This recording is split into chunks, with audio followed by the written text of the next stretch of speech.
Where's my? Here we go.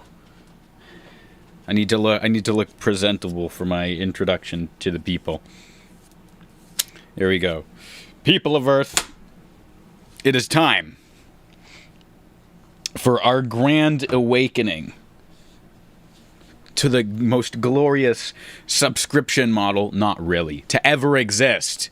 Forget what I said. This is Amazon Prime Video. I need to get rid of... I need to purge the audio cache so that I'm not going to have anything playing. Beauty. Welcome back to DaVinci Resolve, everyone. Welcome, welcome. Good morning, good morning. Little bit of an early stream. I'm kind of... I'm not on the run today, but today's a little bit of an earlier day. We are... today's Mother's Day, if you don't know. And just like... hopefully just like you. Hopefully you have a mom. If you do, happy Mother's Day. If you don't, then I'm just gonna sit here for a moment. Get the awkward silence out of the way. So we're gonna be doing Mother's Day stuff later on, but we also have enough time to do some Amazon Prime Video stuff. So I mean, why wouldn't we? So let me turn this on. Here's our here's the subject of our next video. We are doing some Amazon Prime shenanigans. Also, let me turn the music up because I just realized the music was down. I didn't get, you guys weren't able to hear that entire song, which is really sad. So there we go. Boom, here we go. So, Amazon Prime Video. Crazy stuff. Hey, insane. Yeah, so we've already made most of it. Hey guys, how we doing? Happy Mother's Day. Say the crazy YouTube man who plays with nodes said happy Mother's Day. This on the left side, this is us. This is us. Are we losing frames? My camera's lagging. I don't know why, but oh no, it might be because this is trying to process. But yeah, so this is our version. We've got 3 different scenes. So to answer your question directly, yes, we are going to make it, and it is mostly made. It is mostly made. So on the right, this is the reference. On the left side, this is us.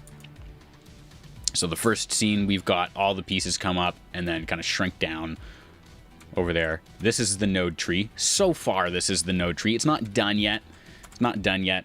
I don't want... this is by no means is this finished. We still need to do a whole bunch of lighting. I don't understand the 3D part in Fusion. Can you make a video? I am planning on making a video for 3D stuff in Fusion. There's just so much of it. I think we would have to break it down into different parts. Because understanding how like 3D shapes work, like if we can do, here we go, like 3D shapes are different than like using an S shape with an extrude. So this, what we're seeing here, all these purple nodes, these are what we call S shapes. And so an S shape is something that you basically draw, kind of like if I grab like a polygon node here and I can like draw a shape. So this is basically just math, but if I do it using something called like an SB spline, nope, I want SB spline, here we go. So we just did S polygon. The B spline is going to be curved, right? Just because it's a spline. But like the difference between this and this is that this you're typically going to use to like cut stuff out. So if I want to cut out like a piece of this, I'm going to use the polygon. But if I want to make a shape that I'm going to animate or manipulate, then I'm going to use the B spline. The reason I'm going to use the B spline is for the 3D part you're asking about. This is kind of like goes into... Oh, I just realized my mic is too loud as well. Here we go, turn that down a bit. Let me know if the music is too loud, guys, as well. That way I can keep the stream good for you guys. So, B-spline. Yeah, so if I want to make this into a 3D shape, hey, what's up? What's up? I'm trying to make sure I don't butcher your name. Crusto, of course, right? Crusto. Yeah, Crusto, of course. We're doing good, man. We're doing good. We're live in the DaVinci streets today. We've got nodes and Amazon Prime, so you know it's going to be a good day. But so this is the B-spline with the extrude 3D. If I take a rectangle mask, I cannot take the rectangle mask and plug it into the extrude 3D, right? Even though it's, you know, just a shape, I can't do it. It won't work. And that's because it's set up differently. With this, I can, and you can see it's flat. We plug it into the extrude 3D, and boom, now I can make a 3D shape out of it. Beauty Gade. But yeah, so now I can make this into a 3D shape. Now, normally you're not going to use a B-spline as a 3D shape, and that's just because you can use a shape 3D, and you can change it to be a cylinder. So you can already get that kind of shape. So it doesn't make sense to do like super simple shapes when you're making your S shapes into 3D. However, if you want to do something like custom, like you have a logo, or in our case, you have the Amazon Prime video, or the Amazon Prime Video logo, which is not to be confused with the normal Amazon Prime. Thank you, Cusco. I keep thinking like Cusco, like from Emperor's New Groove. You know, it's like an old Disney show. But yeah, so if you want to do something custom, this is where S shapes come super handy, because that's all these are. And I don't know, do I have? Where's my actual logo here? Oh no, wait, that's gonna be over on the second one. Yeah, so here's the Amazon logo, right? The little haha smile done into 3D. So if I zoom in on this, right, this is an example of a custom shape, right? I saw many of your videos creating the Netflix animation, but I don't see tutorials like this. Everyone's using After Effects, but DaVinci's different. Yeah, you hate layer-based editing is not it. Nodes are so much easier to see because you have node flow and you have node organization, or node order.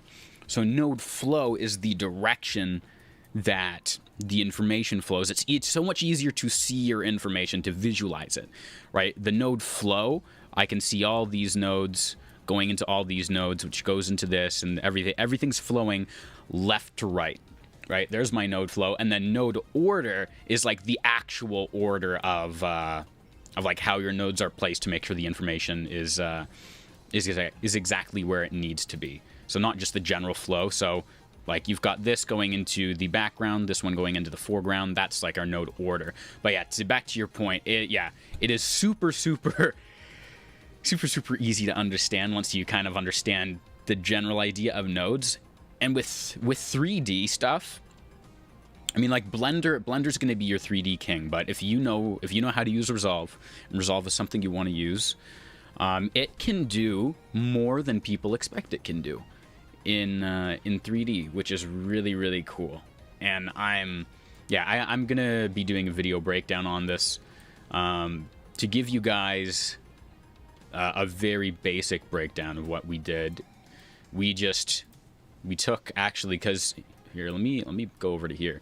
So I actually, how did I do this? Oh, okay. So I went over to this shot right here, right? And I went, okay, for this shot, I'm assuming these curves are going to be the same as over here. So essentially, I just like traced out. You can see the curve is similar. I just traced these out. And I was like, okay, I hope this works. Hope this is ordered in a way that's going to function properly. Did you use any expressions? There are no expressions used in this fusion composition.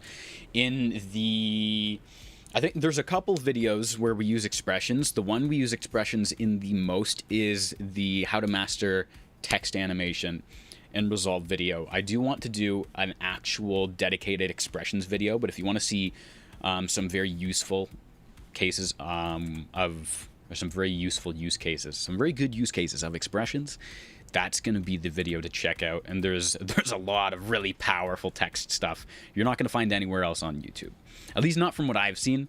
And I've looked everywhere. Making text presets, because like Resolve does not have, how are you doing bounce and jiggle animations without anim curves? You do in Fusion. So if I can, I'll do everything in one Fusion composition. To me, it doesn't make sense to use multiple Fusion comps unless the project is just like way too big where I can't, or if I need to separate things into pieces. Like the Balatro video, everything was separate just because there were so many moving pieces in that project. To answer your question, Rano, let me get like, we'll do a rectangle. How do I do, this is the answer the question, how do I do like bounce or jiggle animations without anim curves? I don't know if this is going to be the exact thing that you're talking about, because there's a lot of ways you can do different animations. I was talking, actually I can show you guys this as well. I was talking with my buddy Menlo yesterday, and he was like, he was doing a static effect, like a glitchy static text effect. And he was telling me about how he wanted it. And he said, I wanted the effect to look like it's made out of static, but also be kind of bubbly and 3D. Let's see, you've tried using manual keyframes, expressions, but it's not as easy as fast solution, like those Apple UI animations. Oh yeah, where they kind of like bubble in. So if we let's start from 0 and go to like frame 15. And then let me go here. If I'm going to manually keyframe it, let's open the spline. So if I'm having like a pop in animation, I can straight up pop this out. I love this. Being able to pop out your node graph is beautiful, because imagine you have like 20 different points and you're trapped in this tiny little area. Anyways, so this is how, right? This is our change in value. You have this really fly up in size, and then it smooths as it gets to the end. I would do something like this, and then I'd go like a couple frames over. I'd add another point, go like 2 frames, add one more, and then finally the 1 frame. And then I think what I would do is I just hit S on all of these. And then we do something like that, something like that. And this would be just like a very quick and dirty way of doing it. So if I get rid of this, or if I just show this. Yeah, okay, so what I can do here is I'll shorten the time down in between so that it's like it's a quicker animation. So it's maybe not that quick, but something like this. Yeah, so like that.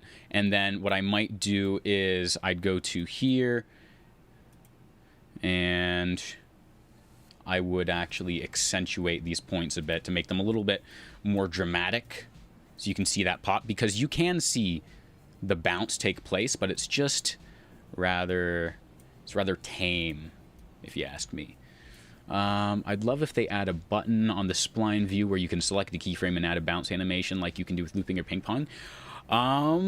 Yeah, that would be pretty cool. Right now, I believe you just use anim curves for that, and that's kind of why anim curves is, or one of the reasons anim curves is built there, is for you to use to help you with, you know, your elastic animations. So if we have something like this, right, and here we go, shrink this down, so this will be our animation now. So obviously this is maybe not exactly how Apple would do it, but this is the example. So boop, bounces right on in there. Just like that. Let me catch up on chat. How does it work in other monitor? What do you mean, like on a different monitor? Like literally different monitor? It'd probably look the same. Can you make them interact? I mean, the stairs with an object, maybe a ball, an expression. Okay, so as far as collision goes, to my knowledge, there's no collision physics in Fusion. I have wanted collision physics because I want to be able to use collision, but no, there's no collision. It's not Blender. It does really cool 3D stuff, right? But I would not be able to put like a ball and then have it bounce down. You can do light stuff and particle stuff, but even then, I don't think there's any physics or any collision physics with particles. Let me see. I guess you can use the box lattice thing to increase the bouncy. Oh yeah, like if you want, so animation, principles of animation, one of them is squash and stretch. And squash and stretch basically means that if you're going to warp the shape of something, it needs to hold the same volume. So let's say it's like a 1x1 or like a 2x2, and I decide to squish it down so that it's like 1 in length. That means it needs to be 4 in width, because it needs to hold the same volume. So you basically, if you're going to warp something, it needs to still appear the same size, even if it's going to have its size warped. So we can actually, let's take a look at the transform. So where are my keyframes? 6, 9, 12, and 13. Okay, so we'll add 6, 9, 12, and 13. We're going to do, oh no, it's 10. We're actually going to do some squash and stretch animation for you guys right now. And we did this in the skate video. And basically what it does is it adds, I call it personality to your animations. Basically what it does is it gives you an idea of what the thing is made out of. So if I have like a tungsten block and I slam it on the ground, there's going to be no warping in that shape because it's a dense, solid material. Code M says learn CapCut is better. Yeah, sure. I'll let you believe that. Outback cubic, yeah, you can use, so like cubic animation, you can set that up with anim curves. Hey SpyChan, how you doing? Good to have you. You have no access to Discord, chat. Let me take a look. Let me take a look at that, because you should. Let me see. Put your whatever your Discord is in the chat, SpyChan, and I'll take a look at that. There were custom physics engines, fuses made back in like 15. Wow, you know what? I would believe that, because there's like some old Chinese video of some guy in China. He was like, what if we had fur simulations in Fusion, just because? And he made a fur simulation in Fusion, and I'll see if I can find Jun Yu. I think that's it.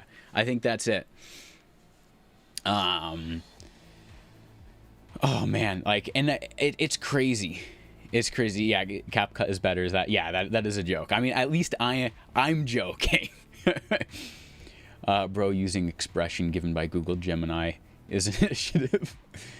So yeah, Gemini and like ChatGPT, they'll help a little bit. This is advanced for me. How can I learn more about this? There are some 3D tutorials, but there's not a lot of stuff that teaches you about like the setup for this. And I'll run through all this with you guys, and then we're gonna kind of do a little bit of lighting work, and I'm gonna see if maybe we can make this last shot right here. Just because, like, you know, no one really teaches stuff like this, or not, at least not in the ways where it's very easy to learn. PC specs 4080 64 gigs of RAM. Those are the general PC specs that we're using. But yeah, so squash and stretch animation, basically it gives you an idea, is something made out of jello or is it made out of metal? And so it can also be used to convey personality. Like if you have a character who's like, you know, they're running and they're jumping, and they're kind of doing a bit of squash and stretch as they're running and jumping, and they're being all like goofy and silly. It helps to convey that personality, that they're bouncy, they're happy, they're bubbly, right? So if I want to do something like this, we're gonna add keyframes for, yeah, here we go, every frame. And so I'm going to do a little bit of squash and stretch. Let me do something like, we'll do something like this. And this is not going to be perfect because, let me do this. This is not going to be perfect, but it's just like a basic setup. Actually, no. What I'll want is something like this. Let me double check real quick, because you need to make sure that your animation is matching the movement. So if I'm gonna have, okay, yeah, so when I'm going back in, we're gonna have it compress, and then we're gonna have it push back out. So okay, so I know what I'm doing now. They're seeing the inner workings of my mind right now. So this is going to start small. We're gonna leave the height as normal. I'm actually not going to, I might need a couple keyframes for the height. So let me get rid of the width one. So then we'll copy this over, and I'm basically just gonna set the same width right now on every keyframe, because I'm using it as a baseline reference, and I'm going to slowly, actually, here we go. This is gonna be eventually 0.5. Isaiah, where did you get that from? Where did I get what from? Gotta find his 64 gigs. He got the RAM, get him. I bought my RAM years ago, because I was like, I could get 32, but Resolve recommends 32. And what if I want to do some 3D stuff? Oh, I'm gonna need 64. That beautiful smile, man. Thank you. I can't tell. You're talking about the Prime Video smile, the corporate smile, the evil smile. What was I just saying? Oh, yeah. So I got my RAM forever ago, because I actually did try to do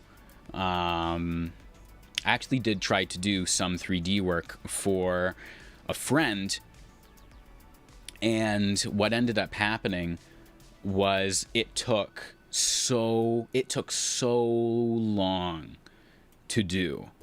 It took me literally, I think it took 10 hours. No, not 10 hours. It was a 10-minute long render, right? It was a 10-minute long render. However, yeah, it's DDR4. It's a 10-minute long render, but it took me a week to, not a 10-minute long project, but it took me a week to actually render the entire thing out. So I'm going to want to go, because we're going big, then we're squishing in, and then we're coming back out, but I don't want keyframe right here. And then we want squishing in. So we'll do 0.64. This will be like the maximum that we do. And then let's go out, and let me actually pull up the spline editor so that I can actually see what I am working with, because it is so much easier to work with animations where you're doing stuff like this, where you can actually see your splines and what you're doing,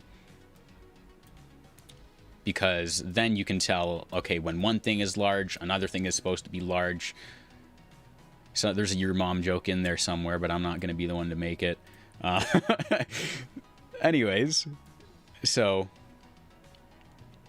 it's getting large, then shrinking down in like that, then getting large again, and I'd move that over to like here, and then shrinking back in to 5, and we could do this as just like a, there we go, kind of like that. And then you could do something with the height as well, just because you're going to have same kind of warping. So actually, let me pull the spline up again. So you're going to have this come out, and then we'll put one for the height. Boom, boom, boom, just like this. So when this is squishing in, because there's nowhere for that volume to go, it needs to go up. I live in Nepal. This shit will take you more than a year. Yeah. Can you create 3D text like I saw in the Sideman? Because he uses in hook part. He uses it in the hook. We probably could do something like that.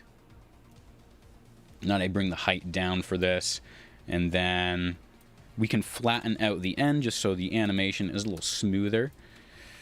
And then let's do something like this.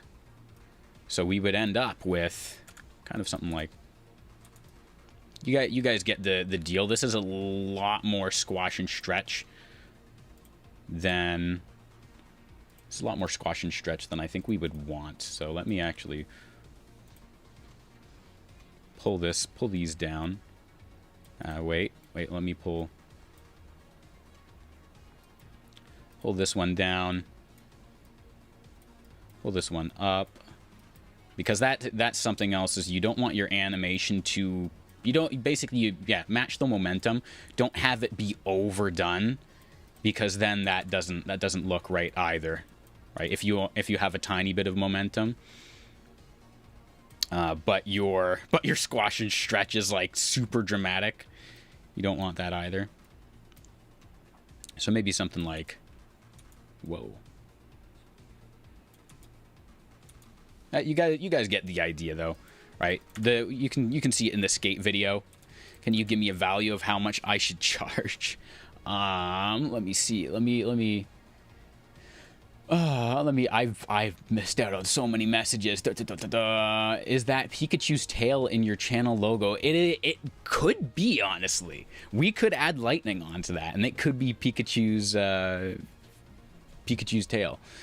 Do you have clients? I thought it in my mind, bro. You're making premium motion graphics. I do work with different people when they're like, "Hey, I need a custom thing. Can you do custom things? Can you help me?" And then I do that. Like, this is like, here's my buddy Menlo. I was telling you guys like 20 minutes ago. He does some gaming stuff, and so I was just chatting with him, and he's like, I was trying to do this static text. He sent me, where is it? He sent me a,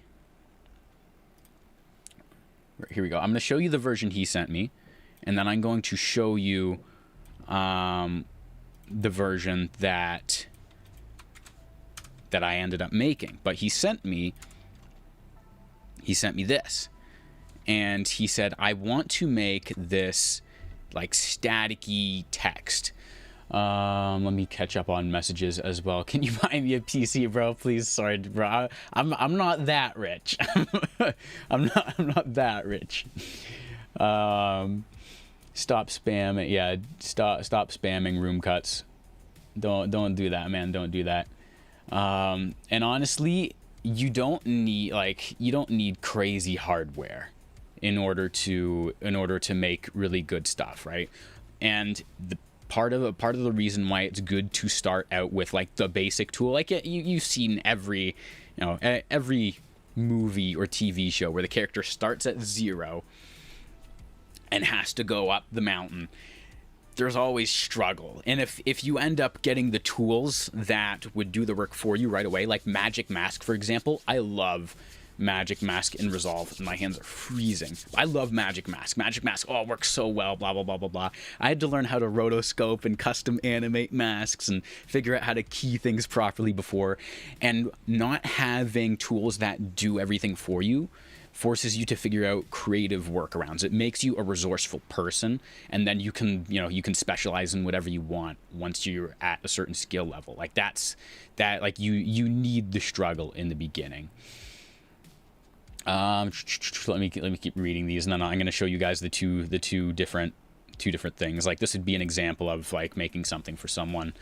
Can you add outlines to 3D text? We'll take a look at that in a second, Neo. Less than minimum wage. Can you check out my portfolio, man? Give me a value of how much I should charge.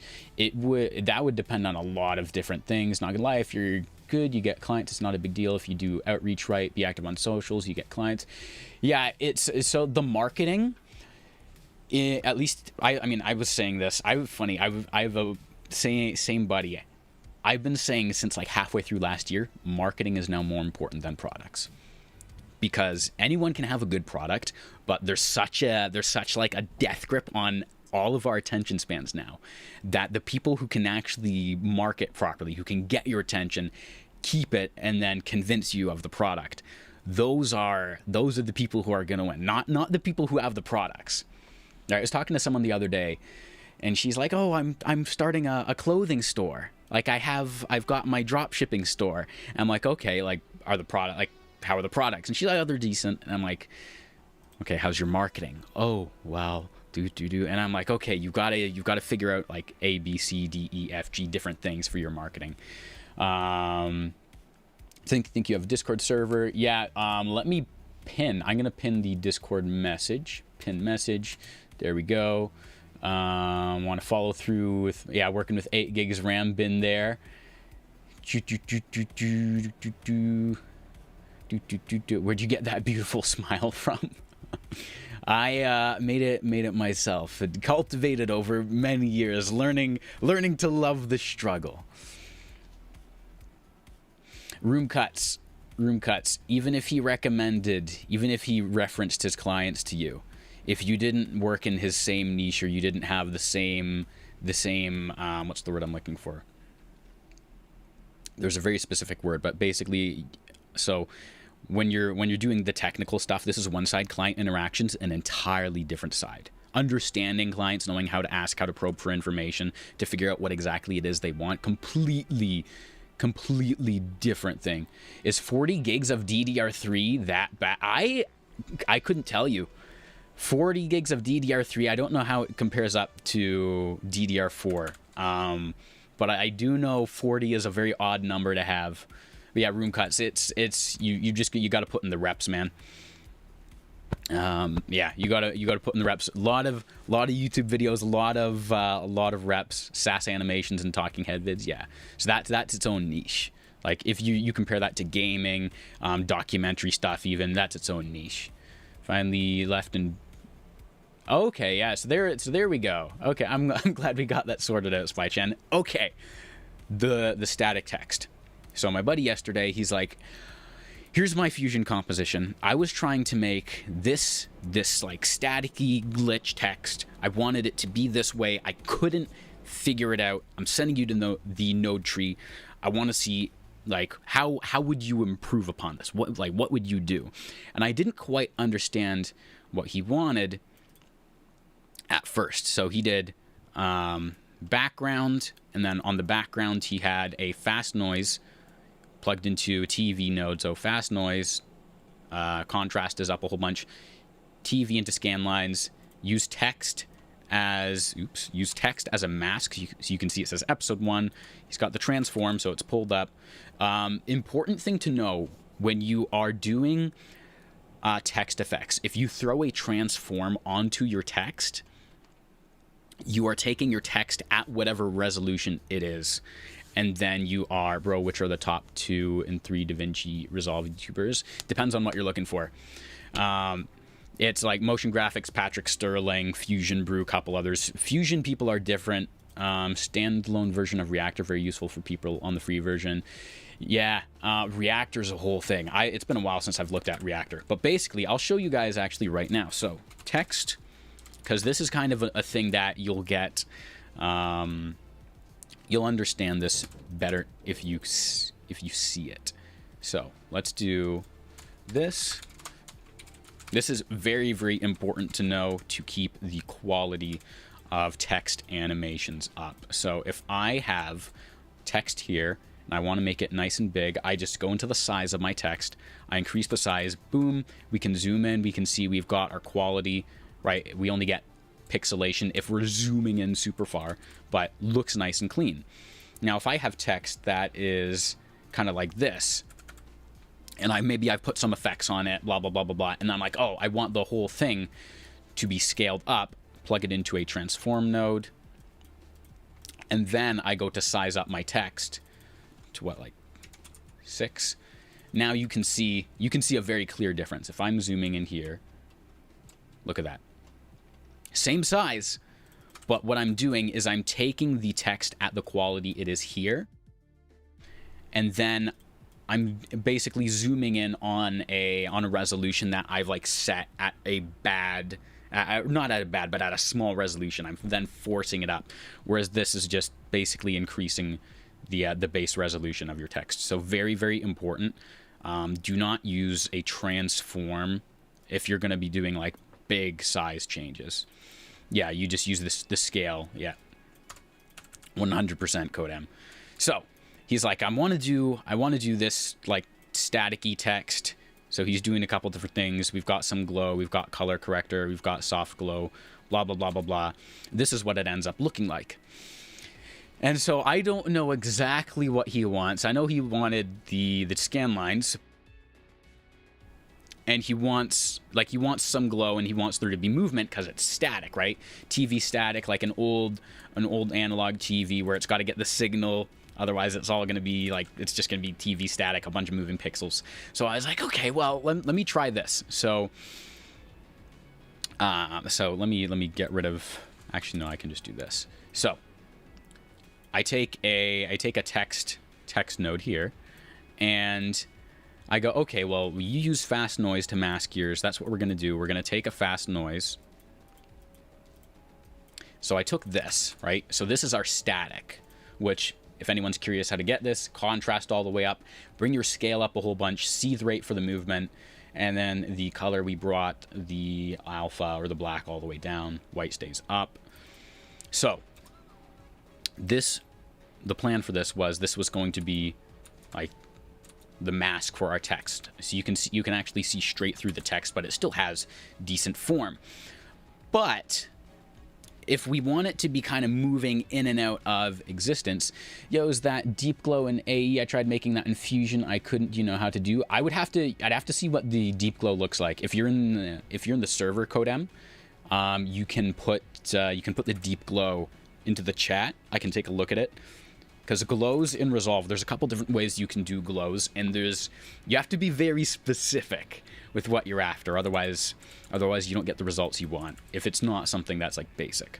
So we had this fast noise, but we wanted it to be kind of like flowing in and out like this one.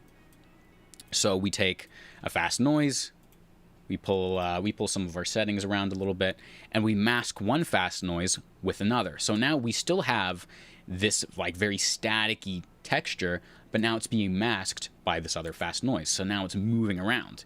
Kind of looks like a beehive or like a swarm of bugs. No, thank you. So now when we plug these in to our text, we can end up with parts of our text that are disappearing. If we throw a mosaic blur onto the whole thing, we're pixelating it, so it's getting, or it's keeping that, it's getting the staticky look that we want. So you can see we're kind of rounding off certain edges. So very small, perhaps unnoticeable change.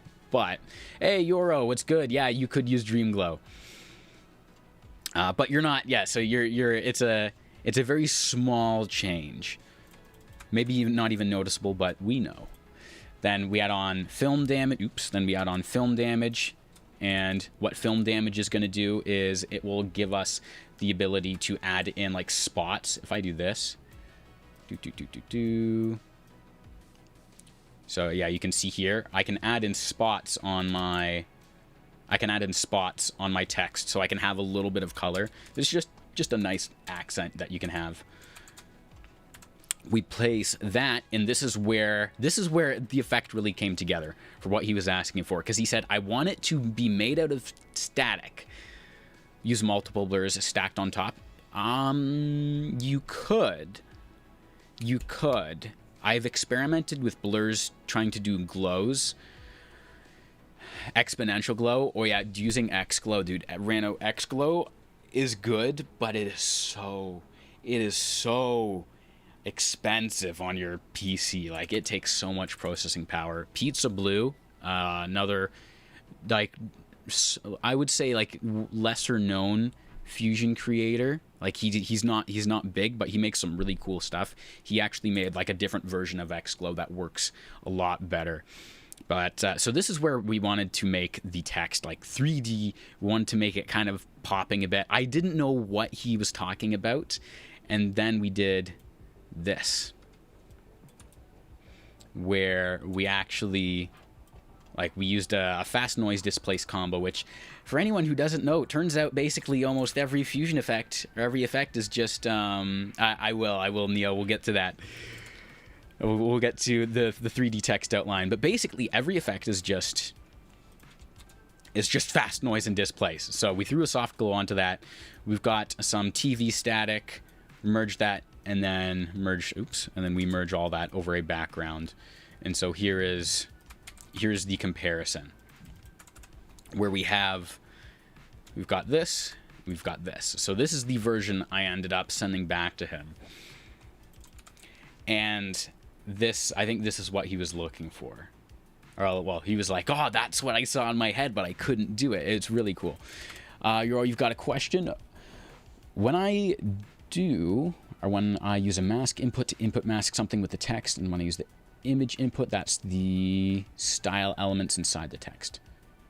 When I do use a mask input, and when I use image input, yeah, so the image for your shading element is going, like, it's going to take the form of whatever the shading element is. So as far as the differences are for that, I'm pretty sure it would allow you to basically use multiple masks on your text, right? And so anyone who doesn't know about shading elements, that's over here. And so if you change your type of your text to like outline versus like box outline, so you would be able to have an outline of your text and a normal version, but you could change the type to be an image. So you could literally, put like a particle simulation or an actual image in and have that be what makes up the text. And the whole reason you would have that instead of just masking it with something like with this would be because now I can use multiple pieces, or I can get multiple styles inside a single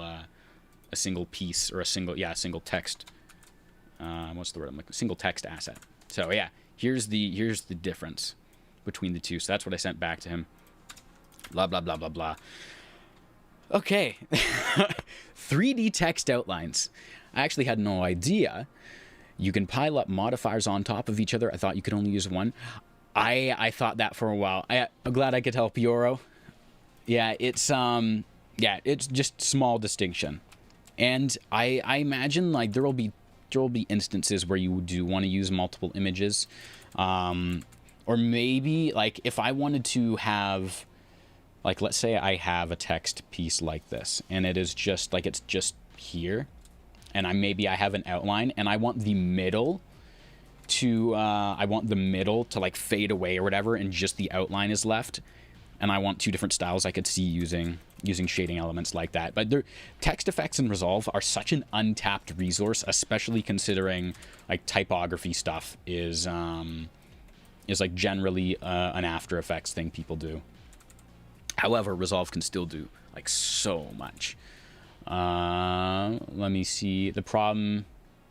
Yeah, I saw you, Spy Chan. Don't worry, I saw you. You made it back into the Discord.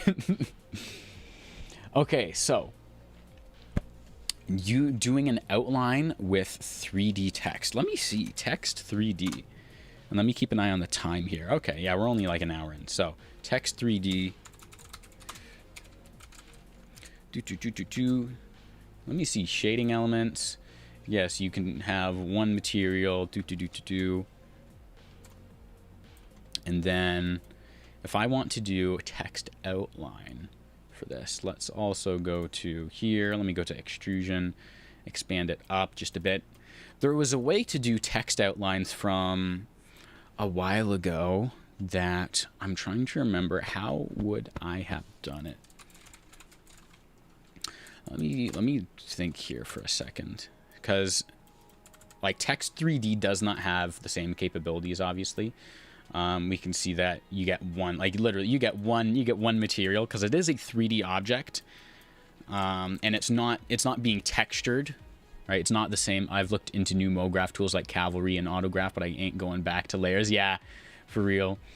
Follower is basically AE's animator. Yeah, I could see that.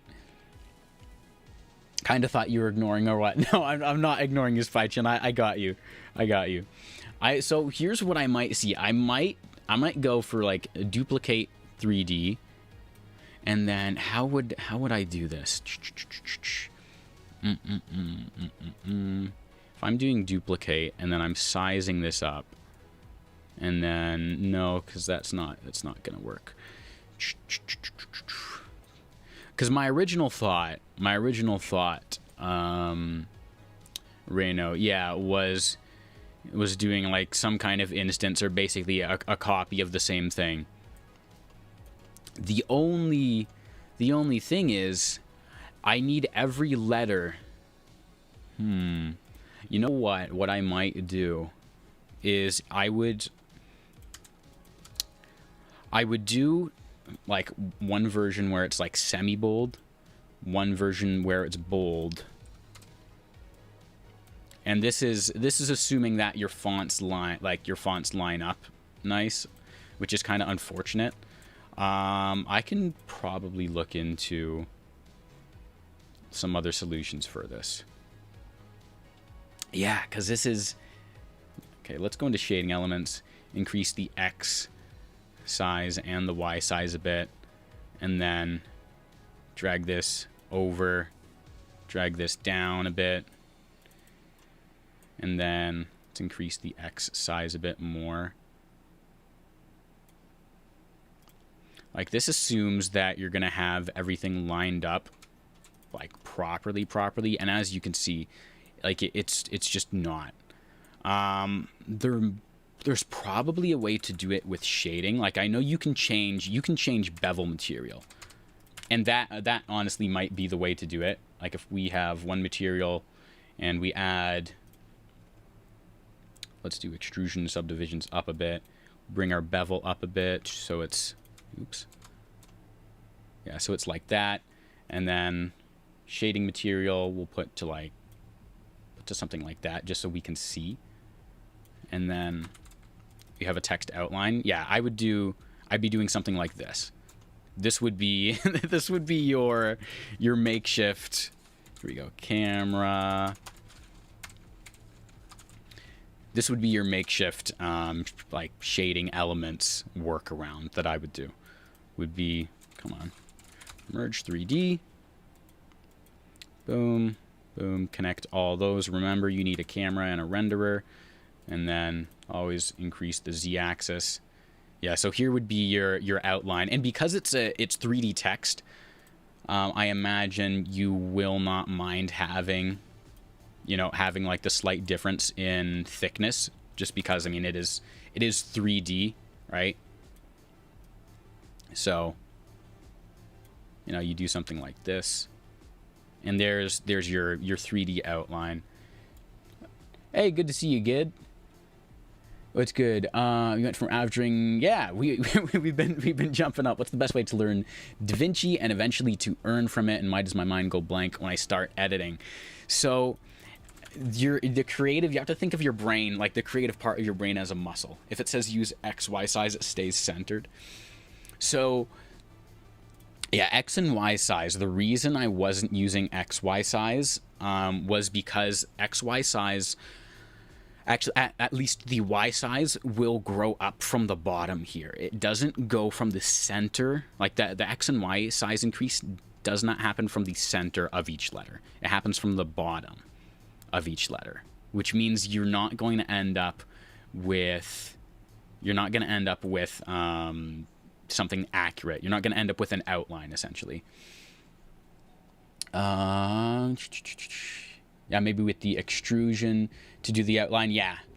You want to try remaking Breaking Bad? Breaking Bad, that would be a fun one. That one I think would be pretty easy too. What's the best way to learn from? Okay, yeah. So you have to think of your creativity as a muscle. right? And so you need to, at least what I would do first is, if you want to get better at making stuff, you look at things that have been made already, look at some very basic tutorials, follow these steps along there, and then once you have an understanding of the concepts, like, okay, I know that text 3D cannot go directly into the render, and, you know, with the expectation of it just, you know, working properly and me not having to worry about the camera. Because if I want to have proper framing for my 3D composition, I'm going to need a camera in there. Or if I want to add other stuff on, why do I have two merges? Right? So understanding the requirements of your composition and understanding the way that the nodes work is a huge thing. Once you kind of have a feel for the technical aspects, then you can be a little more creative and you can go, okay, I see a subscribe button animation that's pretty cool. How do I make that? And then you can kind of start reverse engineering stuff. I'll see you later, good. See you later, Spy Chan. Thank you guys for tuning in, and wish your mothers happy Mother's Day. Yeah, so it is a lot of creative reps. You call it, like when you're working out, you do like 1 rep, 2 rep, 3 reps, and you've got to flex that muscle a whole bunch. And it is, I find it personally very fun. I enjoy puzzles. I enjoy stuff like this, solving problems. So much fun, right? That's why my channel motto is like making life easier, one node at a time. Because the more we understand, the more we can do, right? And the more we can do, right? The more problems we can solve, the more we can get crazy with it. Bro, start the tutorial. Hello, True Cut. How are you doing? Googler, I believe the inside the 3D text, the self-extrusion you can do it with. Let's see. Well, we do have smoothing angle. We've got advanced controls, reading direction. Yeah, I guess what you could do is you could just do bevel width a whole bunch, and then you could keep your bevel depth, you know, down, and then you just change your bevel material, right? And that is another way of doing it. Because it's 3D though, if you are changing, right, if you're changing the perspective of the camera, then you're going to have a difference in thickness for your outline. Yeah, so there's how I would do the 3D text outlines. I'll throw this into the chat, into the Resolve chat in the server, actually right now, so anyone can, you know, play around with it. You guys can play with it. Oh wow, it's too big. I'll upload it as a text file. Okay, so let's take a little bit of a look. Bevel is probably easier. Yeah, the bevel is it's simpler, right? It'll give you a closer result without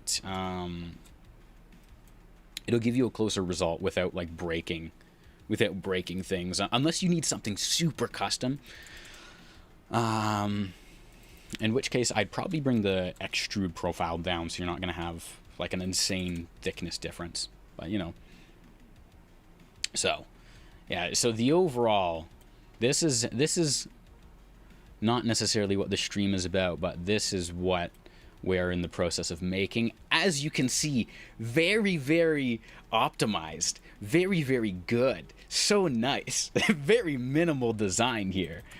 Ooh, so beautiful. Yeah. We ended up, I played around with using Replicate 3D and Displace 3D, but with the perspective, and this is something that people do not tell you when you're doing 3D animation, is if I want to do something like this, a huge portion. Check the Discord. Okay, Lord have mercy. Lord have mercy. Lord have mercy on my soul. Shared a lot of cool stuff. Hell yeah, I will be checking. I'll check that out right now. But no one will tell you when you're doing 3D animation and you're trying to recreate the things you're seeing on screen. You will, unless you know whoever is making it or the specs are available, you are not going to know what virtual camera specs are being used in the recreation. And you're going to have to either very closely try to replicate the camera, its focal, its angle of view, its focal length, blah, blah, blah, blah, blah, without knowing exactly what it's going to be. And as a result, you are going to have to make your 3D pieces warp to match the perspective, or to help create the perspective. Because to give you guys an idea, if I replace the camera 3D here, and we adjust, because we're going to keep the same transform controls, right? So you guys can actually see this is our 3D camera, right? It's going to stay in the exact same place. It's looking at this lower corner here, right? But if I do this, and I decide I'm going to change the controls, right? I want to change my angle of view, or I want to change my focal length, bring it down to 35 or even 20. Now completely changes the perspective. Completely changes what's in view. Now I can see the bottom corner, I can see past the top, and now it looks nothing like, well, I mean, you still have the movement, the animation, but now it does not look anything like our desired animation. And that's only by changing the focal length. And so if you don't have your 3D camera, like almost, I would say almost first you want to set this up, you can play around with your perspective a bit just to get it close, but then play around with your 3D camera. If you don't have your camera set up to be as close to your reference as possible in terms of the perspective, the focal length, right, then you cannot expect to get a perfect 3D recreation, right? That's just the nature of the game, right? If you look at different films, or if you look at 3D animation, I would imagine this is a very common thing.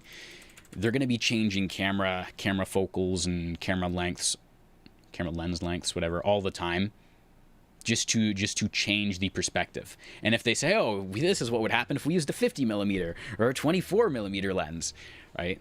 You would get just an entirely different shot, an entirely different feel even, right? If you guys are familiar with a dolly zoom is like if a character is panicking and the camera zooms in on them and the background seems to warp, what's happening is usually the camera will be moving in or out as they're changing the focal length.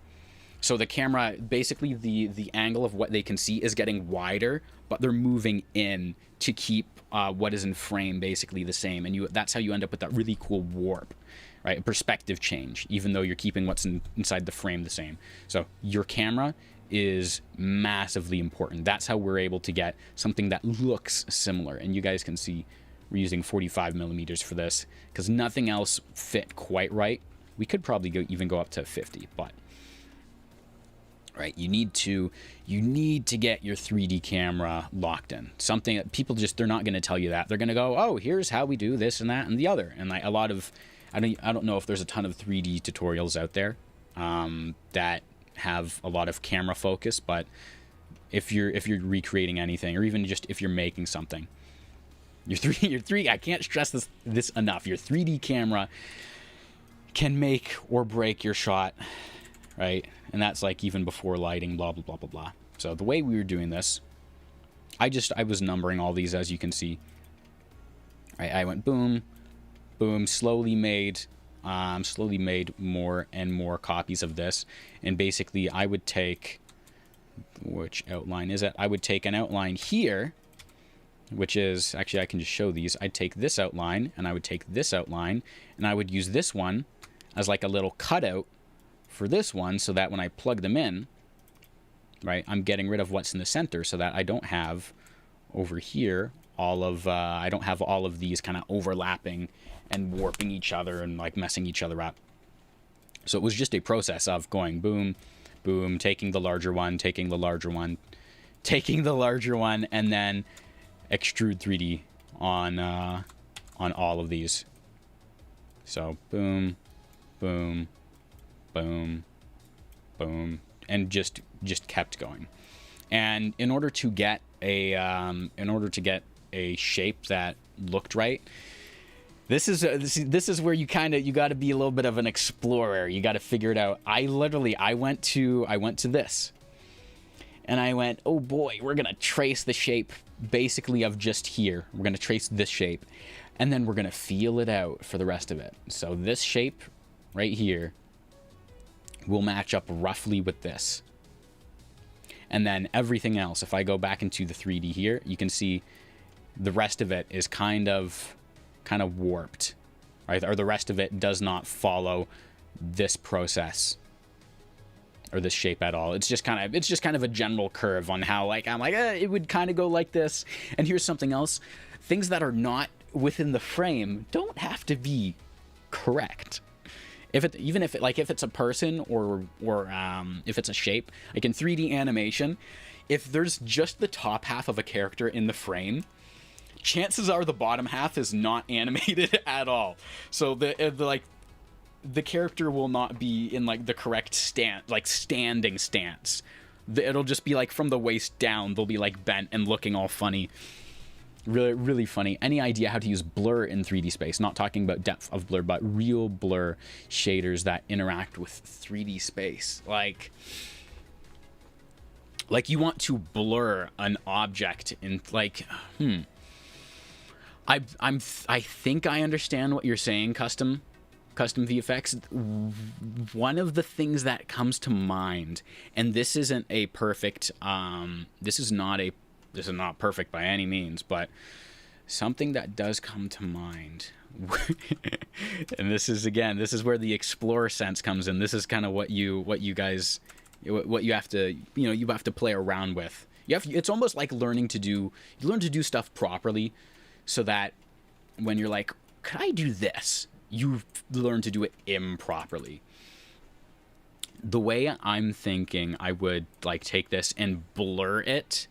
Yeah, there's object ID, but if I'm thinking of like blurring it as I would with a blur node, where I'm literally, mate, I'm taking this, I'm plugging it into a blur node, and I'm like, blimey, I'm gonna blur it and do something like this, like something where it would be like this, but to do that in 3D.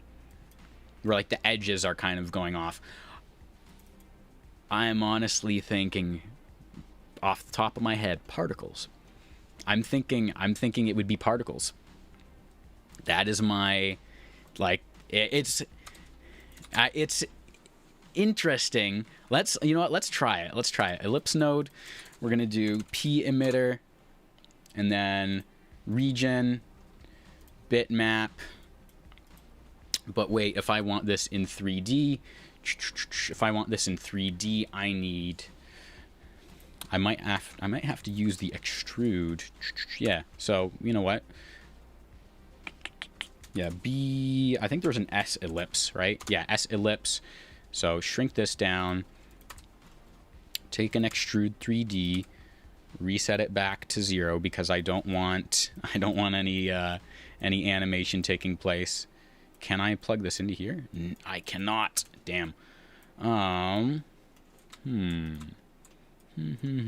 That throws a little bit of a monkey wrench into our plans. Let me think here. We'll put a P render just so we can start seeing what we're working with as well. So here's our bitmap. So yeah, what I'm thinking, custom VFX, is bitmap, and then you would just have like an extreme amount of particle density. I'd probably use blob for this. Bring the size down, of course.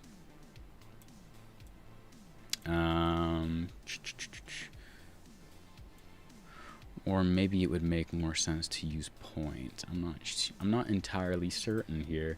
But if I bring number up a whole bunch, and then of course, actually we'd probably use like a P emitter, like P image or whatever, but I would have my particle density up a ton. And if I go just to a renderer 3D, just because I want to make sure that this is actually visible and it's not going to be kind of all warped and stuff. Let's add in a merge 3D, and We'll add in a 3D camera as well.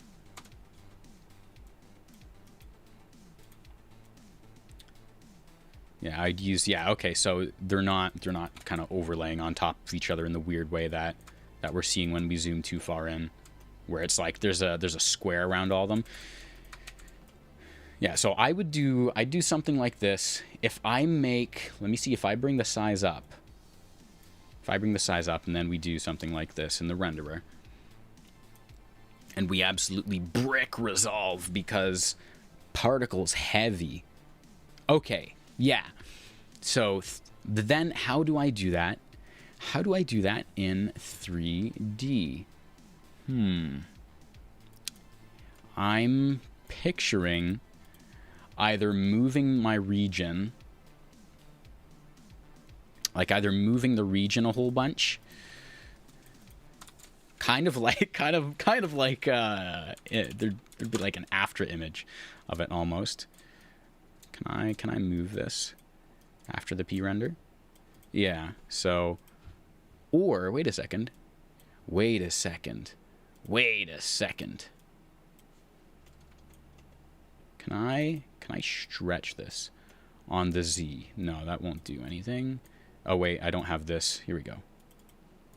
I can stretch this on the Z axis. So I could do something like this. And then this is, so we might be breaking things here. I was thinking more about blurry glass, but this could work with particles as well. It could. There is with Crocodove. There is probably an easier way, or a way that you can, because I was playing around with Crocodove. I think it was the first DaVinci 21 stream that we did. And we'll bring the controls down just to make things easier on ourselves. We'll put it back to 10. Let me do this, and we'll do this. And then I would want, because I don't want any velocity. Let me bring, just for the sake of this, let's go to like 10. And if I bring the size up a whole bunch, what is this going to look like? And is this going to completely brick? When I set it back to, oh, wow, okay, that's crazy. Guys, we're breaking the stream. We're breaking the stream. Oh no. Okay, let me turn off the renderer for a moment there. Stream is lagging, it's fine. No, yeah, this maybe Z depth and use Z blur. Thinking more. Yeah, so what I'm thinking is you get basically enough particles to fill up a 3D space, and you use the transform 3D to either stretch it in the first place to create the 3D space like a makeshift extrude, or if you've ever seen an anime where someone's moving extremely fast and they're creating after images, that's basically what you do with the transform 3D, where you set it up to just ping pong and you're moving where the particles are emitting from. And then you would just have them slowly expand and get blurrier or fade the further they get from the emission point, which in this case is our bitmap. And then you could use a time speed node to basically freeze them in position. You'd want to have a very consistent velocity so you wouldn't have any variance in there. That's one version of doing it. I think the rasterize node, mind you, the rasterize node is not 3D. It would be a way to do some particle effects. Not gonna lie, I'm trying to avoid particles. Particles. Dude, I've seen some cool stuff done with particles. I've seen some really cool stuff done with particles, and I want to do those cool things with particles. I'll post something in the Discord. Something that's really cool that I followed a tutorial and I was like, oh, this is really cool. I'm doing stuff with particles. It looks really, really cool. I want to learn a little bit about particle sets, a little bit about the p-follow, because that is how you would create, I believe, some physics looking type stuff where you're having like wind and stuff affecting your particles, but not just as a P turbulence where they're just kind of floating around like dust or embers in a fire, but where you are having actual like pieces, like a ball that moves around and the particles will follow the ball as it moves. Hey Smarty, good to see you.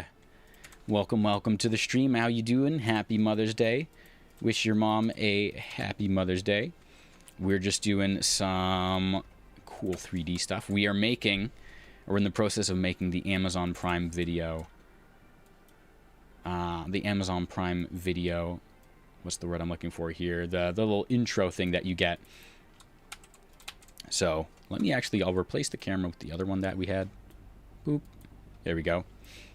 Yeah, and if I overlay these two, you can see even now we don't have an exact perfect remake, but we do have something that, and this is always the goal when we're recreating stuff like this on the channel, aside from the Blottra one, because that one was just cool. We took some creative liberties with that and made it in our own style. Damn, how you can do the lighting? The lighting, I'm so glad you asked, Smarty, because we'll run through that in just a second. Like, the goal with these is to make them passable. And when I say passable, I don't mean like, oh, like, if we have to use that, that'll work. I mean passable. Wouldn't it be better to do it on Blender? Probably. However, the goal is not what's the best software to do it on. The goal is, can we do this in DaVinci Resolve? That is our goal. So, we have right here a faithful recreation where it is just, right, it's just our pieces. The lighting will come later, right? The lighting is going to be a huge part. But the goal is basically, if I showed you this right before, maybe with fall off, yeah, there's going to be fall off and I'll have to block some stuff out. I'm going to have to be real creative with the lighting. This will be the most lighting work I've ever done in 3D. But the goal is basically, if I put this right before, thank you, Custom VFX, if I put this right before your TV show, and it was like, here's the Prime Video thing right before, right, as it always happens, would you notice, right? Would you notice? So at the end here, right, here's the Prime Video thing, and our text is actually laid on top. It's got the same sizing animation. I just have to remake this, which I already have the sizing from over here, so I can probably just, right, take these two and we'll fit these on. I'll use like an S render, whatever, to match these. But basically, this one, oh my gosh, guys, this part, which is gonna load up in just a second. I have to look at the stream as well to make sure the stream isn't lagging. It's at like frame 40, frame 45. This part was by far the most difficult to figure out, and this is where the perspective of your camera is going to come in, and this will be a little bit smoother in a moment as we play it back a couple times. I'll just hit play, let it cache. You see our cache, actually you don't, in the bottom right, that's how much memory we're taking up. 34% of our memory. We do that, boom. I just realized this is in the bottom corner instead of, oops, oh no. Here we go. Move that to be, there we go. Now you can see the cache. Boom. Okay, so this part was the most difficult to figure out, to get it to look as similar as I could, because you got 1, 2, 3, 4, 5, 6, 7, 8, and then there is a 9th piece that pops up, yeah, right here, I think, or that might just be the side, but yeah, 1, 2, 3, 4, 5, 6, 7, 8. Getting all these pieces to appear. I think I'm 1 piece short right now, because I'm 1, 2, 3, 4, 5, 6, 7. Haha, the meme. So what we have right now is, yeah, we're 1 piece short. So I do need to fix that and add in 1 more piece. But I mean, right now, if I pass this off with lighting, why didn't you use duplicate in the first place instead of making all these copies? Just curious. Okay. So One Stop MG, how you doing? How you doing? So the reason I did not do these all with the duplicate or replicate 3D is, well, one, I did try, and I found that the perspective was just a little bit different. Like, and this kind of goes in with the camera. If you don't have the exact camera specs that were used in the original, it's going to be difficult to get an exact recreation. And so you can see we have right here, this is thick and then gets thinner. This is thick and then gets thinner. This is thick and then gets thinner. But the thickness of here is different than the thickness of right here.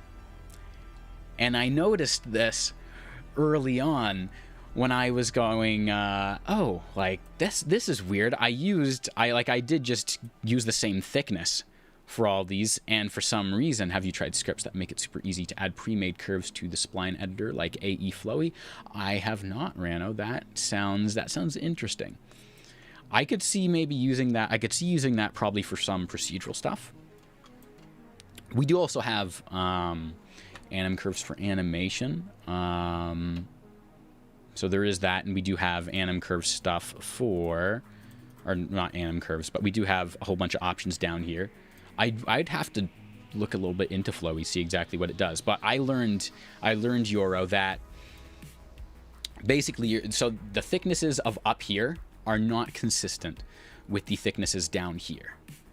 And so you end up with this issue of, oh, just increase the border width, right? Because if I go over here, right, here's our thickness. So on the top, very thick. On the bottom, varying thickness, until over here, which is off camera, you don't need at all.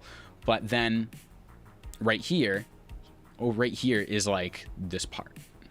And by the time you're down here, this part's completely gone. You're never going to see it again.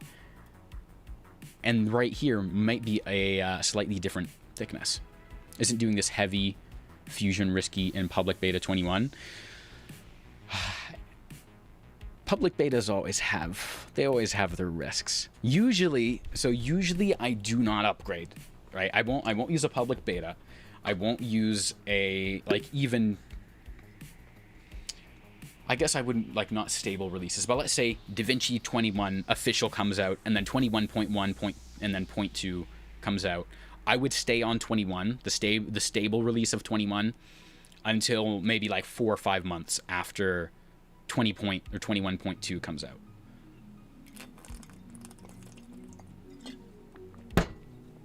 And that is because there will be random bugs that just will brick your PC. They're difficult to find. You have to usually stack a lot of things on top of each other. Like, for example, we've got, oh, that's funny, the episode 1 is still here.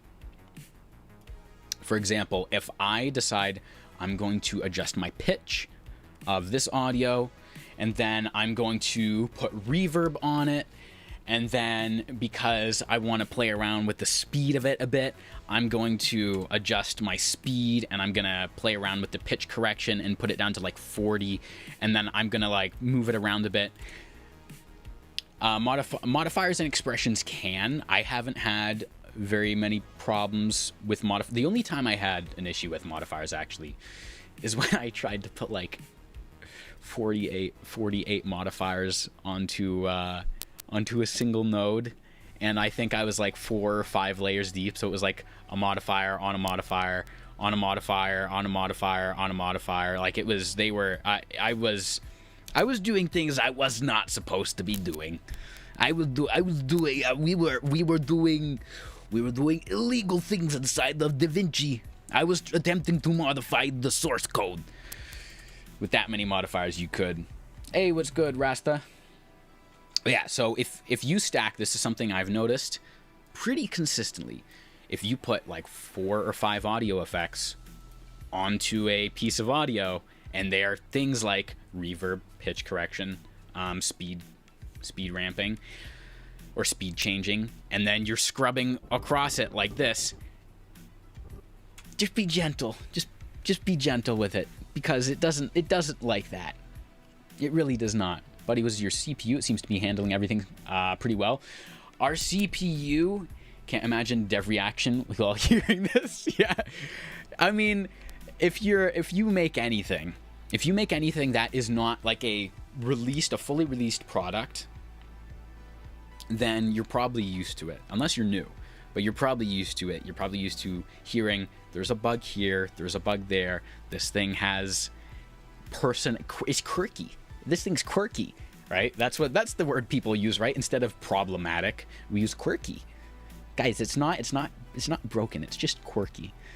So, yeah. So there's a few things. If you're a dev, you're probably used to this. You're probably actually like, oh, that's useful information. I need to figure this out. Yeah, there's a few things that I will not do in Resolve, or there's a protocol I'll follow. How are you, man? I'm doing good, Rasta. We're having a wonderful weekend. It's taken me so long to figure out this Prime Video thing. We have this last shot left to figure out, which is this, and I was like, ooh, it would be so easy to just like take a rectangle mask and like make it this size, and then make something that looks 3D and is actually 2D as like a gradient. And then just like make this part in 2D. But I'm like, oh, I already have all the 3D assets. Do I do the animation for it? And it's basically just size and then pray. Devs like to hear stuff. Yeah, the devs, they like to know when things are broken or when there's bugs. And I think if I'm a dev, when someone tells me there's a bug in my software, when I hear it, I want my reaction to be, oh yeah, okay, that makes sense. It's probably this thing. And then hopefully it is that thing. I don't want to hear, oh no, oh, I have no idea why that's doing that. That's really bad. I need to go through 8,000 lines of code to hopefully figure out what that is and pray that I don't have to rewrite half of my software to fix that one minuscule bug. And if that is the case, they probably just like leave it in and figure it out like in the back end, in the background, because you have such a massive software here. It is impressive that Resolve is an editing suite. Like it's an editing timeline. It is a motion graphics 3D compositing software. They would probably tell you it's a compositing software, but we all know we're using it for motion graphics. Yoro made an entire SAS ad in Fusion. Right? It's a color grading suite. Originally started off as color grading. It's a DAW, a very basic DAW, but a DAW, which like most of us don't use this. Oh, I've got to show you guys. I've got to show you guys Fairlight, preset library, bus presets, and audio like track presets. If I click, where is it? It's this one. No, not that's equalizer presets. Global track presets. Boy, howdy. If I apply this, you can see now, instantly I've applied a whole bunch. The DaVinci Go, hell yeah. we do our best. We're doing our best. Oh, wait, you guys can't see it. So pretend that this one looked like this one before. So using global track presets, we can automatically EQ our audio. We can automatically go into our dynamics.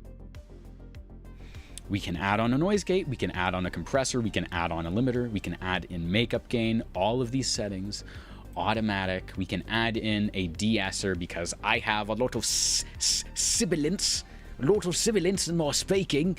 So when I'm using the de-esser, it helps to get rid of the sound. So I'm not blowing your ears out. And we have voice isolation. All of this just in one, just from like a couple clicks. Otherwise, you have to set this up every single time, or you have got to make multiple presets, blah, blah, blah, blah, blah. And that's no good. That is no good. We do not want that. And this is super, super useful when you're doing anything that is repetitive, right? If you're doing repetitive things, if you know that you're not changing your mic settings, then you want these audio track presets. Mate, you should work as a voice actor for real. Yoro, that is something. I've heard it before. I want to figure it out, but I'm gonna have to dedicate some time to learning what does it take to make it in the voice actor space. Anyways, yeah, so Resolve, an impressive software. So, and one-time purchase, and it's all in one. I don't need multiple apps. So, like, any kind of bugs that you have to really explore to find, honestly, very fair trade-off. But yeah, so all of this stuff, you stack it up, you do it all together, and then the lighting work, okay. The lighting work. Who was asking? Someone was asking about the lighting. I think, was it Motion? No, or One Stop MG or Rano, who someone was asking about the lighting, and the playback is good. Yo, I'm sure you'll do pretty good stuff. Dude, I want to get into animation, 3D animation. That's where Blender's gonna come in. Learn geometry nodes, learn sculpting, learn environments, definitely learn lighting and camera work, and then of course the animation itself. I do have an animation course. Pierre Picot, his live animation course looks super cool. He seems to know his stuff as well, so I'm like, ooh, like, so I've got his course. I just have to do it. But if we take a look at our reference scene, we have lighting coming in, I believe, from the top. It's not hitting these sides right here, so it is just like a strip of lighting going across here, very subtle, and there's a little bit of fall off.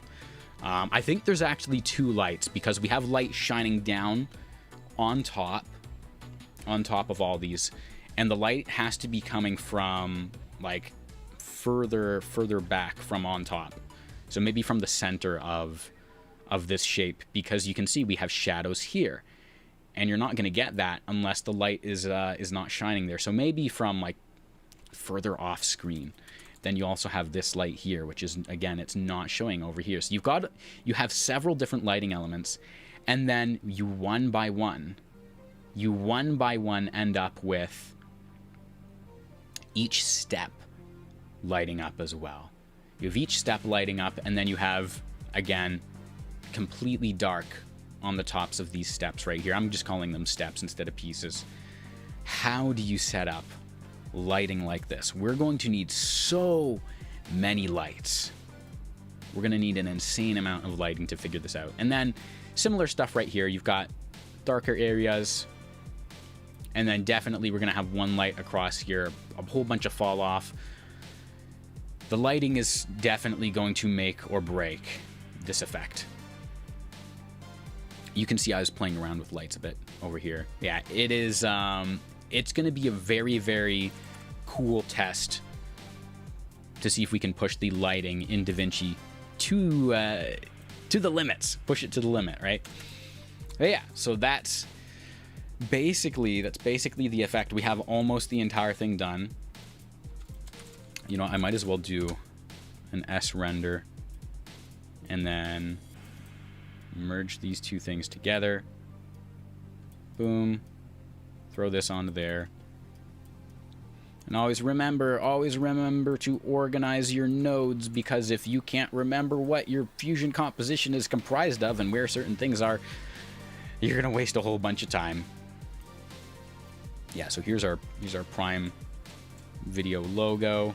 I just need to make sure that this is sized up properly. So I think there's an S transform. Let me see. S transform. Let's plug that in. And this is an example of, you know, where I'd be completely fine having just using a transform for something like this. Okay, so here's ours. Let's adjust our X and Y offset. Stretch this out. Stretch the Y out a bit. Bring the Y offset up. Actually, you know what just might be better is if instead, all right, I just do this. And this is another reason why like S shapes are fun and nice to have, because I can just literally take these and kind of match them up. I can just grab this, go boom, drag my necessary pieces out from the edges until I end up with a product that I like. Oops. Like really, really cool. This is like S-shapes. S-shapes are an untapped and undocumented. I should probably do a video on that. Undocumented resource in DaVinci that not enough people use. Not even like, even I don't use S-shapes enough, and I should, because they're so useful. So yeah, we do something like this. We're dragging it out, making sure that we are following similar curve. So boom, now we've got piece 1. Take this, and we might just have to move this over, honestly. Piece 2. Yeah. And then take this whole thing and pull it down. Actually, the whole thing's going to need to bend. I'm going to have to flatten the whole thing out, which is, you know, there's certainly been worse things. I remember back when I was a new editor and I didn't know how to key things, or at least key things very well, like rotoscoping. You'd sit there for like 3 hours and you'd rotoscope, and you're going one frame over, and then you're like, oh, I gotta adjust to manually mask out something. See, I wish Blackmagic Design could add more features to S shapes, like the ability to add gradients. Yeah, I can see that. Like I could see them adding that in. But honestly, the features, or like the technology, right? The technology no longer exists. Now, the technology does exist in Resolve.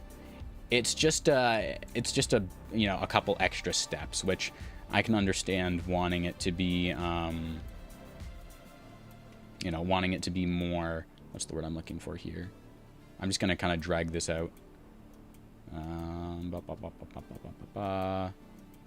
Because we don't really care about the shape right now because we can't see it. We're going to go from here. But yeah, for a gradient, Euro, I would just create like a background gradient and then use it as a mask, honestly. Because like I get like wanting it to be built in. So now we basically ignore this part. ignore the part where it shriveled up and died at the end. But yeah, this is basically what we would have. And then if we're doing background, I take my background, I go gradient, right? I can have it linear.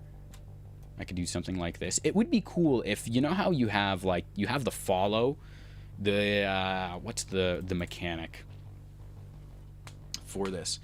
But basically you can use it for arrow. I think it's path follow.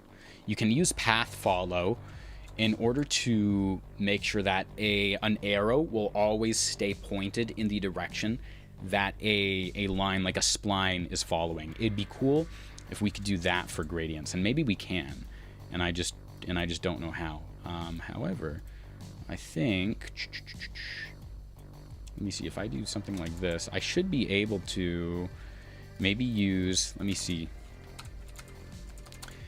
I think it'd be Boolean. Be S Boolean or something like that. There should be a way to do gradient. Now you've got me you've got me all what's the word I'm looking for? Oh wait, here we go. This should work. Yeah, boom. So you just plug your S render into your gradient. Just bring this over. So it's kind of like that. This is how I would do a gradient, right? Just plug the S render into a background, and then keep the entire thing going, right? So nothing, right? Nothing complicated. It would be nice if they had the features built in, but at the end of the day, it's not like it's not like a make or break. It's not a make or break. Oops, not a make or break condition, you know. There's our smile kind of fixed. But yeah, let's plug this back into the merge. So then we end up with something like this. When I have that merged over top of here, we can take our S transform. And it is funny that the S transform has the size and rotation separate. I find that interesting that it's not just, what is this transform axis? That it's not just done by default. Like, they're not linked by default. I faced this situation before and it was tough. Yeah. Dude, I can imagine. Because when it's not built in, you have to get, like, you got to get really resourceful. You got to be like, okay, it's not built. Like, it can probably do this thing that I want it to do, but not in an easy way. So let's go to the first frame. And then I'm just using a simple expression to link everything together. And we're going to go into here. I think I have, yeah, here we go. I've got a keyframe on my text. We're going to add a keyframe here, because I imagine these two things are going to link up together. There we go. Bring this in like that. And now I actually have a better outline for my B-spline, which is cool. So let me get rid of this keyframe. There you go. I do not want any keyframes on my spline right now. So merge this over top. Let's move over to here. And where's our text keyframe? Here it is. Go to this B-spline. And now drag the entire thing over to here. Boom. And while I'm doing this, anyone doing anything interesting or fun for Mother's Day? You celebrating with the family, seeing the grandparents, or doing any, maybe perhaps having a cookout? A cookout of sorts. We're going to make some delicious food in the outdoors now that we can. Right, we'll have hot dogs, hamburgers, and all manner of barbecued meats. Right, Mother's Day. Mother's Day is, I always forget when Mother's Day comes up, because it's like Easter, right? The date will always changes on the calendar. So let's do something like this. Boom. Boom, match this up. There we go. And then I think the bottom's about good. Let's see. And if I put just this, and then I zoom in, tiny bit of warping, and almost good. We'll do something like this, because I do want a nice smooth-ish curve, you know. So that should be about good. And now if I merge this over top, we can see it almost matches the shape. And now with our S transform, I need to go to my text, bring up our spline. Reason we're bringing the text into the fray as well is because I want to see my size keyframe, or like the shape of my spline, so that when I'm doing the Y size, I can kind of match what we're doing here. And let me get rid of the layout and just do the size. Oh no, wait. Was it the layout that yeah, it was the layout that I wanted instead. Okay, so we're gonna go kind of like this, because this is gonna be the inversion of that. Flatten this out. This is dragged really far out. And then pull this in a bit, and then the way I'm actually going to verify that this is, you know, still staying good. By the way, for the smile, maybe subtract 2 ellipses, you know, to make it perfect smile. Subtract 2. Oh yeah, we could, but then I wouldn't get the curved edge, which I want. That is a very good workaround, though. Like if I need it fast. Okay, so now we're going to watch this.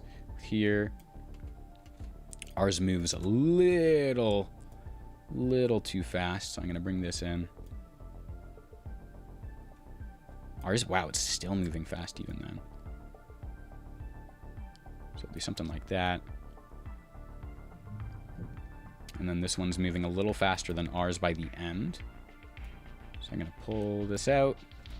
This is another thing they don't teach you about keyframing, is it's all in the spline work.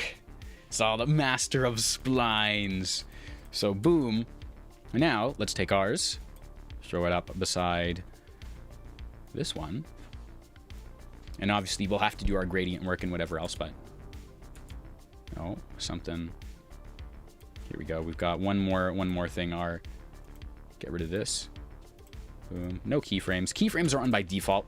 I think, on all your shapes, but you don't need them usually unless you are wanting to animate, so just something to keep in mind. Yeah, boom.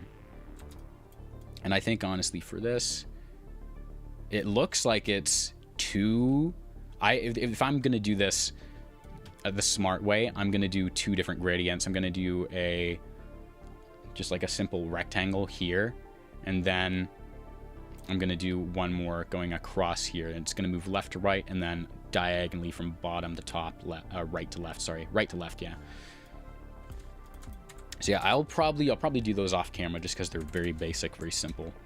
Very simple stuff, but yeah, so this is the little sneak peek for you guys. You guys got this... Wait a minute, ain't no way, how do you separate a spline in its own window? Wow, yeah, it's pretty cool. This is with the 21 update. You go boom, you can, oh wait, I need this. Here we go. You can go boom, and I need to enable it to pop it out. You can get rid of, or you can open the window up, and if you check off the boxes, right? Square means it's visible, but you can't change it. So this is good if you were trying to sync up different splines, and then you could get rid of it completely, or you can just have the one on there. I think you can, yeah, you can do show only selected tool. Otherwise, you end up with this, which, cool as it is, no thank you. No thank you. I like colors, but like, I don't want all this visible right now, man. Yeah, so that's where you click 3-dot menu, show only selected tool. That's all you need. That's usually what you want. It's just your selected tool. Yeah. Sorry for asking again, but could you check out my luminance-based lens flare effect? I've made apologies. I don't know if you do reactions like that. Yeah, I can 100%. I can check it out. I will probably check it out off camera, and then if we're going to do like a reaction or a couple other stuff, then I'll show it. I'll be showing it either in a video or on stream. But I usually will check out a lot of stuff like before. This might be a bit of a personal question. Are you working as a professional editor, MoGraph artist, or do you have another unrelated job? So I do a little bit of this, a little bit of that. So I'm doing other stuff while I'm doing this. And then I will work with different people from time to time. I will do a little bit of teaching because Fusion's a big software. Editing as well, just in general, like thinking in terms of marketing, because editing is kind of like the product, and then the title, the thumbnail, the SEO, knowing what to do. The idea is all of your marketing beforehand, and doing that is like an entire hidden side. So I do a little bit of this, a little bit of that. Right now, I'm really enjoying the teaching. I do want to like to be able to monetize this, like get some AdSense or whatever. Maybe do some private stuff. Okay, so actually, let me know what you guys are thinking. There's 6 of you here right now. Your opinion, the 6 people watching this stream right now. Get ready. Your opinion is about to have very, very heavy weight. I'm thinking of doing some members-only content. How is DaVinci's Fusion better than After Effects layers? A lot of it is preference, honestly, Piyush. A lot of it is preference. A lot of people like nodes better than layers because they're easy to organize. It's easier to understand the flow of information and what is affecting what. Like I can see my spotlight and my camera 3D are both going to be affecting whatever is connected into the merge along with my ambient light. Like it's just easier to organize your information. I can't speak as far as creating presets. We did get a huge update to our macro creator, which is really cool. But for the 7 people here, I'm thinking of introducing some members-only content. What's currently happening on the channel, right, where we're doing videos, we're doing streams, that wouldn't change. But I'm thinking of adding in like a couple bucks a month.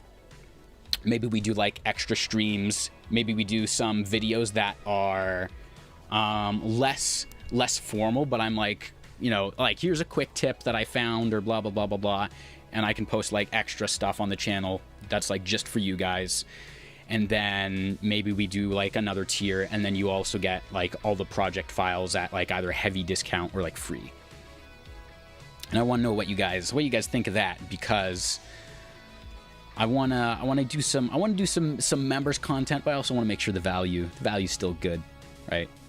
Because that helps, that'll help me dedicate more time to doing this and give you guys like good value, right? Even more value. We need more value. Add more. We need more content. We need more effects.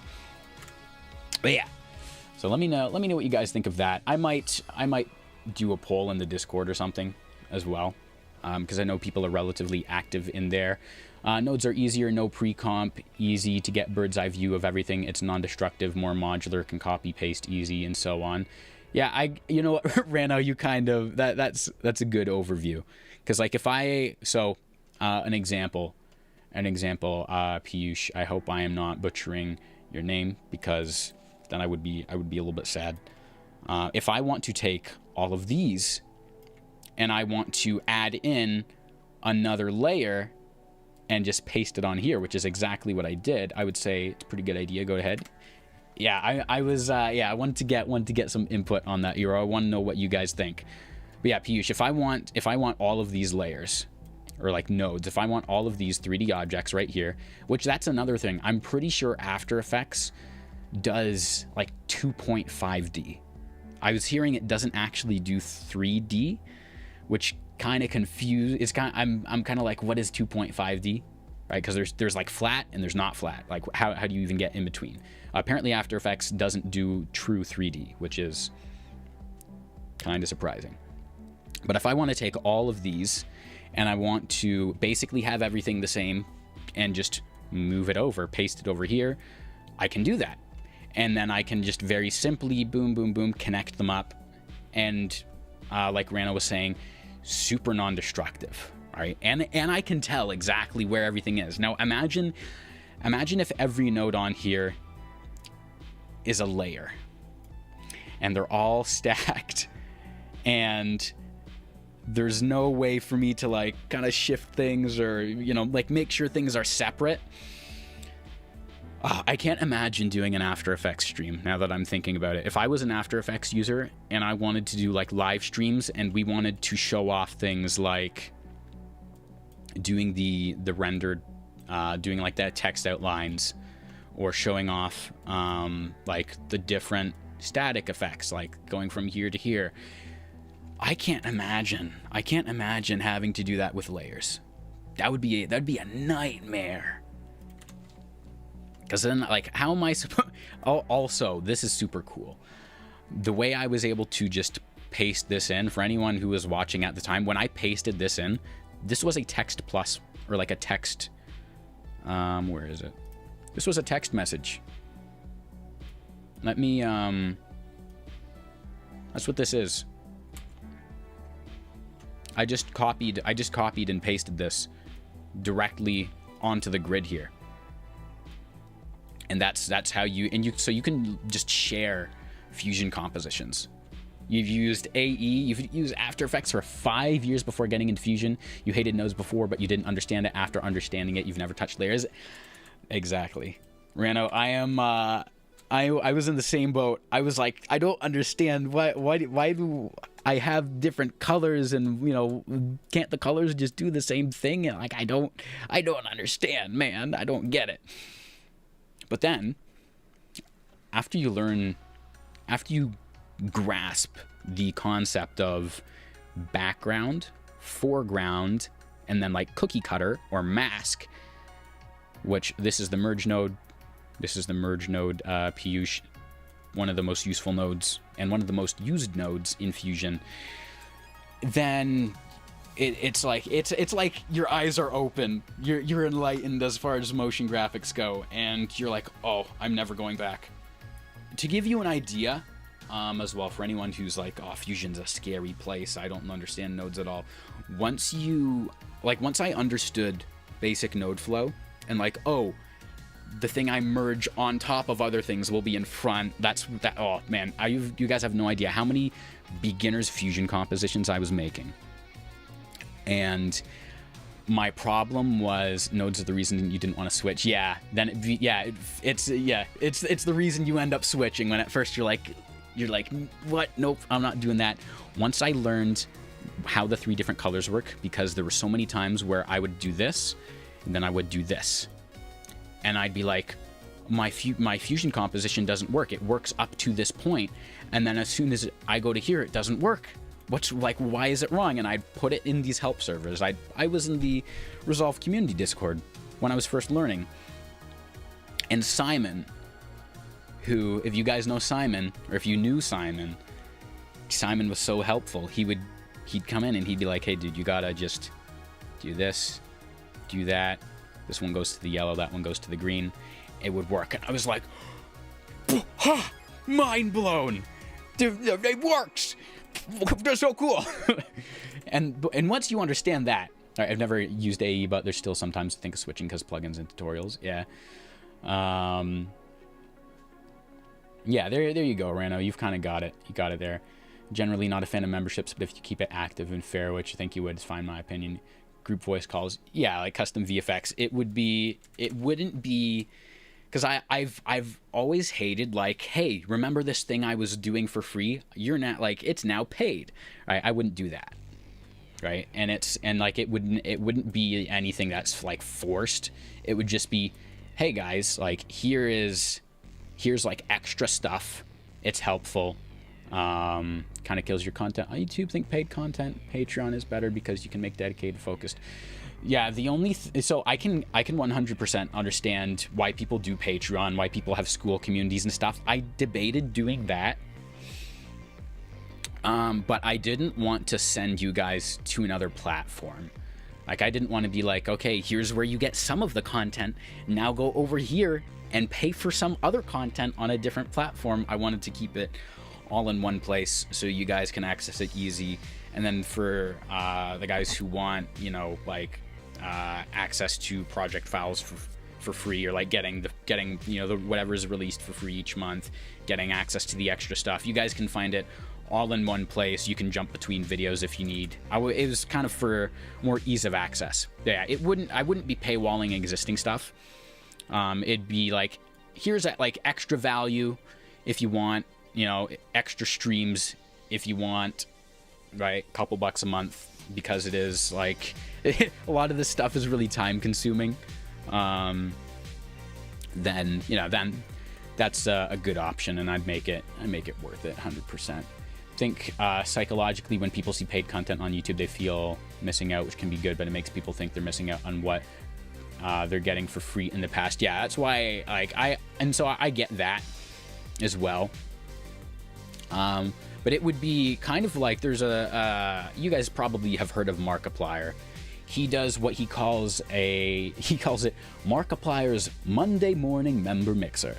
And so every Monday morning, it's just chatting stream where he gives them behind the scenes on what is going on, what he's thinking about doing, what he's already doing, what he has in the pipeline, and he just chats with people. And it would be like, the streams would be not unlike that, where we'd get to, you know, we get to chat and stuff, but we'd be doing, it would be a lot less, it'd be a lot less formal. So I'd be able to just like pull links that you guys are sending into Fusion, be like, oh yeah, let's check this stuff out. We wouldn't have to worry about demonetization. Like, I'd be able to like maybe show a couple like copyrighted things and stuff. Like, we'd be able to show extra things that I can't show generally on YouTube, because, you know, it'd end up getting demonetized, or it wouldn't get shown or whatever, right? And we're not like, it's like, we're not like different channels where it's like, oh, I can't show this because it's like a full movie, like Corridor Crew VFX channel. They have like a whole thing, a whole website where they have movies where they're reviewing, and so they'll show between like gory scenes or just scenes that are long enough where they would be copyright struck or copyright claimed on YouTube, right? So doing the member stuff allows us to be more informal, show stuff like that, and not like, we're not doing gory stuff, you know, but I'd be able to do things that are a little less informal, you know, I can pull links, right? Like I was saying, I can pull links out. We can, you know, we can do whatever. And then if you guys are like, oh, we should definitely do this in the chat, it would give me an ability to get to everyone's effects and everyone's requests, you know, within reason. We might not be able to do like 40 different things every stream, because then it'd be like a 12-hour stream. But, you know, like there have been requests, people have asked for certain stuff, and I'm like, okay, let me write that down, add to the list. And so I think the list is like 9 or 10 things long, and each of those could be a stream or a video. And so yeah, the doing like the members content would just like it helped me, you know, be able to answer more questions, and explore things more in depth, more direct. Yeah, just more cool stuff, more direct answering for questions, blah blah blah blah blah. But yeah, I do have a few things that I got to get done before I head off. I'm meeting some family later today. It is Mother's Day as well, so I'm gonna go help my mom. Gonna help her out with some gardening and whatnot. I'd love to support you in general. I think a bunch of people do, giving them extra value. Yeah, and like the presets, like giving away project files and stuff. I want you guys to go into like project files for this, and I want you to play around with them. I want you to play on stuff one-on-one. Yeah, like one-on-one coaching calls. I'd have to set that up. Like I want to be able to give you guys like this stuff, or I want like more people to be accessing stuff like this. And so like with the memberships, if it's like, you know, like $5 or $10, then you're getting, and that'd be like probably tier 2. I'd probably do like $5 a month, and for that you'd get like, you know, maybe like we'd say like 2 extra streams a month or something. And like none of this is set in stone, so like don't quote me on this, but you know, maybe we do like 2 extra streams a month, and then I'd probably have like, oh, here's like there'd be a couple like short YouTube videos or something on like, hey, I just tried this out, guys, let me show you this really cool thing that might not be worth making a video on, because it's like super short or it's super niche, but like this is like definitely pay attention to this, or definitely check this out, or blah blah blah blah blah. Like again, it allows me to be more informal with you guys, because I'm not worried about the algorithm. It allows me to be more informal, give you, you know, more information, different information, cool information. Yeah, and do more cool stuff. So yeah, like just extra value. And then also with the project files, if you're, you know, if it's like, if we'll say like tier 2 or whatever, and again, none of it's set in stone, but if like tier 2 is like $10, then you're getting already all the extra videos and streams on top. And because we're already like the big videos take so long already, it's like a really good trade-off, or it's really good that's the word I'm searching for. It's a really good service in my opinion, but you know, I'm the seller, so you guys will have to be the judge of that. I think it'd be a really good benefit. And then let's say, you know, the project files are like $20-$30, then you're getting them for at least more than half off. Yoro, okay, last question, and then I gotta head out. I want to take your opinion about projects. Do you recommend me to stack many sticky notes inside Fusion compositions explaining what each part does, or would the breakdown be enough? So I think I did this for... Which one did I do? I think I did this for the text animation. I want to say I did it. I think I did it for the all-in-one text animation, or not the all-in-one text animation. I did it for the how to master text animation project file. I put sticky notes in with different stuff. That's a cool project file. And so, and there's, I mean, they all. The Netflix one is so cool. The Stranger Things, the Balatro one is crazy. I don't even know if I did the Balatro one. I don't think I did the Balatro one because it was that big. I'll have to format it and put it in.